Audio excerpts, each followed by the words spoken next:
নমস্কার বন্ধুরা, home cook চ্যানেলে সবাইকে স্বাগত জানাই। আজকে আমি আবারও একটি রেসিপি নিয়ে হাজির হয়ে গেছি। আজকে আমি নদীর মৌরালা মাছ দিয়ে অপূর্ব স্বাদের একটি রেসিপি তৈরি করে দেখাবো। এটি গরম গরম ধোঁয়া ওঠা ভাতের সাথে অসাধারণ লাগে খেতে। এক থালা ভাত কখন যে নিমেষে শেষ করে ফেলবেন আপনারা এই একটাই পদ দিয়ে বুঝতেই পারবেন না। আমরা এই মাছগুলোকে নদীর মৌরালা মাছ বা চুনো মাছ বলে থাকি। আপনারা জানি না কে কী বলেন। তো যাই হোক, রেসিপিটা আপনারা একবার হলেও দেখে নিন, আশা করি আপনাদের খুব ভালো লাগবে। রেসিপিটি বানানোর জন্য আমি এখানে 250 গ্রামের মতো নদীর মৌরালা মাছ বা চুনো মাছ যেটাই বলেন ওটা নিয়েছি। আর মাছগুলোকে পেটের অংশটা বাদ দিয়ে ভালো করে কেটে ধুয়ে পরিষ্কার করে নিয়েছি। আর সাইজগুলো দেখুন অনেকটা বড় বড় সাইজের আছে। আর এই বড় বড় সাইজের মাছগুলো খেতে কিন্তু খুব ভালো লাগে। এবার একটা মশলা তৈরি করে নেব। তার জন্য একটা মিক্সিং জার নিয়েছি আর দিয়ে দিলাম 2 টেবিল স্পুনের মতো কালো সর্ষে। আর দিয়ে দিলাম 4 থেকে 5টার মতো কাঁচা লঙ্কা। আর কালো সর্ষের পরিবর্তে আপনারা সাদা সর্ষেও কিন্তু নিতে পারেন। আর লঙ্কাটা আপনারা স্বাদ বুঝে নিয়ে নেবেন। আর দিয়ে দিলাম 5টা থেকে 6টার মতো রসুনের কোয়া আর একটা মিডিয়াম সাইজের কোচানো পেঁয়াজ। হাফ টিস্পুনের মতো দিয়ে দিলাম গোটা জিরে আর হাফ টিস্পুনের মতো দিয়ে দিচ্ছি লবণ। আর লবণটা কেন দিলাম ওটা আমি একটু পরে আপনাদের বলছি। আর দিয়ে দিলাম 2টো শুকনো লঙ্কা, কারণ আমি তরকারিটা খুব ঝালঝাল করে বানাবো। আর এটি ঝালঝাল করে বানালে খেতে কিন্তু খুব ভালো লাগে গরম ভাতের সাথে। এবার সামান্য একটু জল দিয়ে এগুলোকে আমি একদম মিহি করে পেস্ট তৈরি করে নিলাম। এবার আমি ওই মাছগুলো নিয়েছি, মাছগুলোকে একটু ম্যারিনেশন করে নেব। এবার আমি বলে দিই লবণটা কী জন্য নিয়েছিলাম। লবণটা দেওয়ার ফলে ওই যে সর্ষে বাটলে যে তেতো ভাবটা থাকে ওটা কিন্তু আর থাকবে না, তার জন্য আমি লবণ একটু দিলাম। এবার আমি মাছটাকে ম্যারিনেশন করার জন্য দিয়ে দিলাম হাফ টিস্পুনের মতো লবণ আর সামান্য একটু হলুদ গুঁড়ো আর হাফ টিস্পুনের মতো দিয়ে দিলাম লাল লঙ্কার গুঁড়ো আর একটা মিডিয়াম সাইজের কুচনো টমেটো আর দিয়ে দিলাম একটা মিডিয়াম সাইজের কুচনো পেঁয়াজ। কুচনো টমেটোটা দেওয়ার ফলে হালকা একটু তরকারিটা টকটক ভাব লাগবে, খেতে ভালো লাগবে। আর একটা মিডিয়াম সাইজের কুচনো পেঁয়াজ এই জন্য দিলাম, ওটাও খাওয়ার সময় মুখে লাগলে খুব ভালো লাগবে।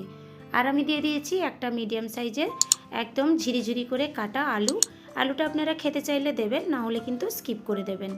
এবার আমি যে একটা মশলা পেস্ট করে রেখেছিলাম সর্ষের সাথে, ওটা আমি এখানে অ্যাড করে দিলাম। এবার খুব ভালো করে প্রায় আমি 2 মিনিটের মতো খুব সাবধানে মাছগুলোকে মেখে নেব। কারণ মাছগুলোকে এই জন্য সাবধানে মেখে নিতে বললাম, মাছগুলোতে হালকা একটু কাঁটা থাকে তো হাতে ফুটে যেতে পারে, তার জন্য একটু সাবধানে মেখে নেবেন।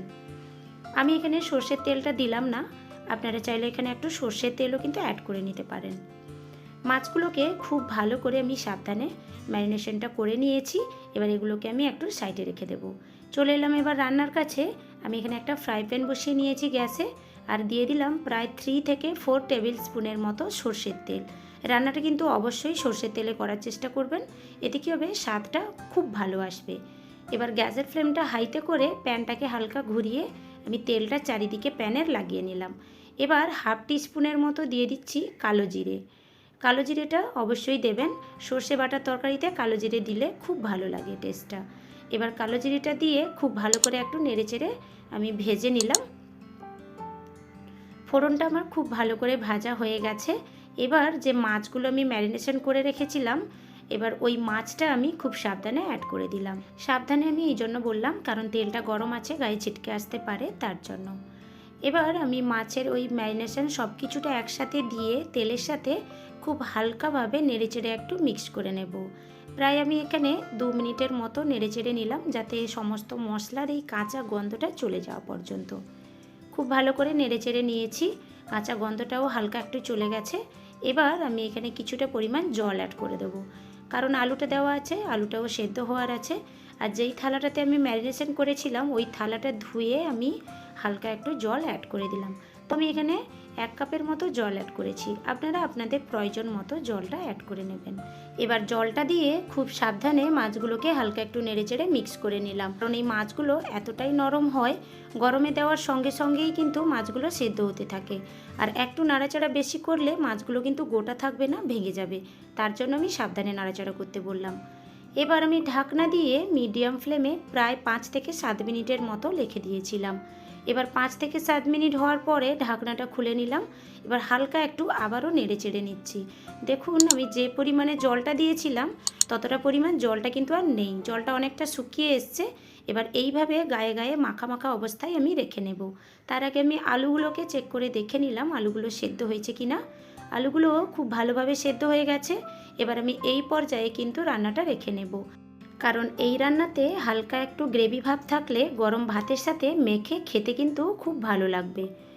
এবার আমি ওপর থেকে 1 টেবিল স্পুনের মতো কাঁচা সর্ষের তেল দিয়ে দিলাম আর স্বাদ মতো লবণ দিয়ে দিলাম, কারণ তরকারিটা আমি একটু আগে টেস্ট করে দেখেছিলাম লবণের একটু কম ছিল, তো তার জন্য আমি লবণ একটুখানি অ্যাড করে দিলাম।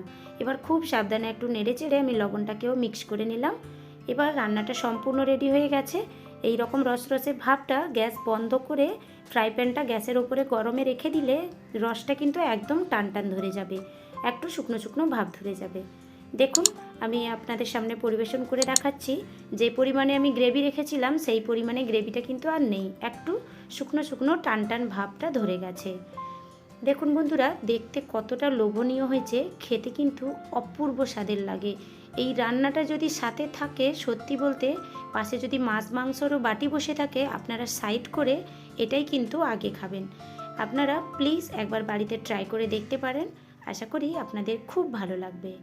আজকের আমার এই রেসিপিটি আপনাদের কেমন লেগেছে আমাকে কমেন্ট করে অবশ্যই জানাবেন, আর ভালো লাগলে ভিডিওতে একটা ছোট্ট করে লাইক করে দেবেন এবং চ্যানেলটিকে সাবস্ক্রাইব করে নেওয়ার অনুরোধ রইল। আজকের মতো বিদায় জানাচ্ছি, দেখা হচ্ছে নতুন কোনো একটি রেসিপির সাথে। সবাই খুব ভালো থাকবেন।